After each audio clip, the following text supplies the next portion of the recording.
Title: The House That Whispers. When Amelia Rowan inherited the Thorne estate, she didn't even remember the name. The letter came sealed in wax, delivered by a courier with trembling hands. Her great-aunt, Genevieve Thorne, whom she'd never met, had died at the age of 106. The inheritance: a mansion deep in the rural highlands of Vermont. The lawyer had one note: do not enter after dark. Amelia was a doctoral student in folklore and urban legend. The warning made her smile, superstition wrapped in legal jargon. A perfect thesis subject. The house was 4 stories tall, Victorian Gothic, crowned in rusting spires. It sat at the end of a winding dirt road choked with pines that leaned in like gossiping old women. Despite decades of neglect, the house had power. Warm lights glowed behind curtained windows. But the locals would not approach. "You'll hear it whisper," warned the man who sold her gas at the last stop before the woods. "Ignore it."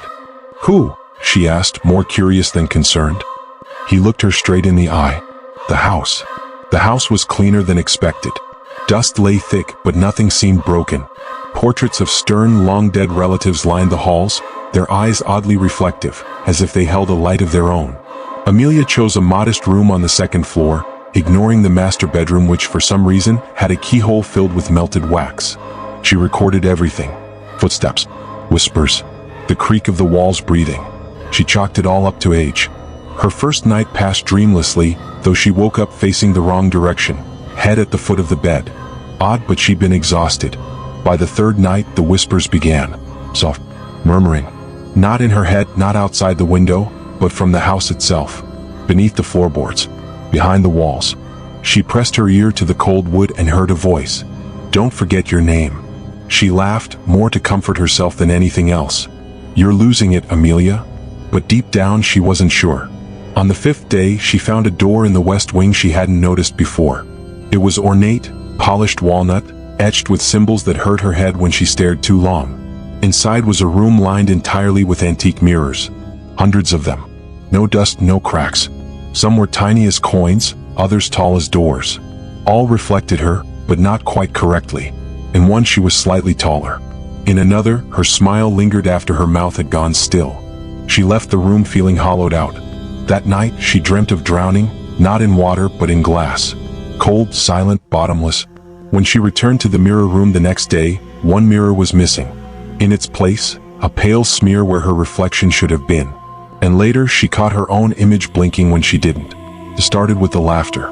Tiny, echoing giggles, high-pitched and cruel. They came from inside the walls, skittering footsteps, then sudden silence. Amelia pulled open the old vents and shone a flashlight inside. Scratch marks. Dozens of them. Little handprints. She recorded the sounds one night.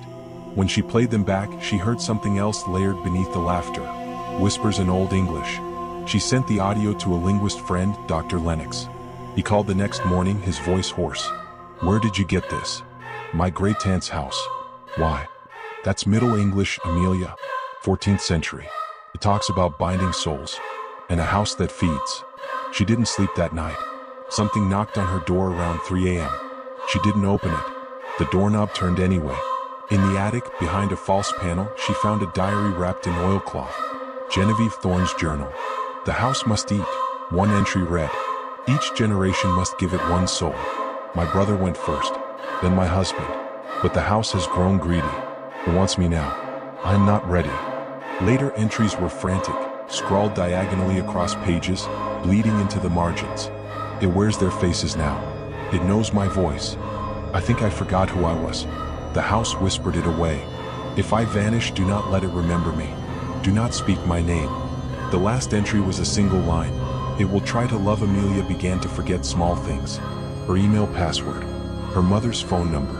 Her birthday. One morning, she didn't recognize her own handwriting. Her notebooks were filled with phrases she didn't remember writing. "The key is in the fire. Don't follow the children. The mirror lies." She went to the mirror room again. All the mirrors now showed the same image. Her, asleep in bed, lips moving silently. One mirror cracked. She backed away, but not before she saw something step out from behind her reflection. Her exact double, eyes too black, smile too wide. She fled the room.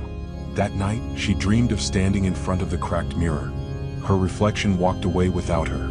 On the 13th night, the house sang. Every wall, every floorboard, Every inch of the old mansion vibrated with a low, droning hum. The lights dimmed. The portraits wept black tears. The front door was gone. She tried to run, window, cellar, chimney, it didn't matter. Every exit led her back to the central hall. And the whispers were louder now. Stay. Be ours. No more hunger. Genevieve's voice rose above the rest. You have to choose. Then came the mirror self, whole now, smiling. Let me stay, it said. Let me take it for you. What? You leave. I remain. The house needs someone. One soul. That's the deal. Amelia hesitated. Will it be enough? The mirror self nodded. For now. So she agreed. They stood before the cracked mirror. The reflection placed its hand on the glass. Amelia placed hers to match. And the mirror pulled her through. Amelia's body walked out of the house at dawn, blinking in the sunlight. The woods were quiet. The wind gentle. But the locals noticed strange things. She never used her phone. Never blinked quite right. Her voice echoed oddly. When Dr. Lennox visited her, he noticed her reflection didn't match. Inside the Thorne estate in the mirror room, Amelia sits silently. Watching. Waiting. Sometimes if you walk too close to the house at night, you'll hear her. Don't trust the mirrors. Don't let it love you. But if you step inside, you might forget your name too. Don't forget to like and subscribe and watch out for the next.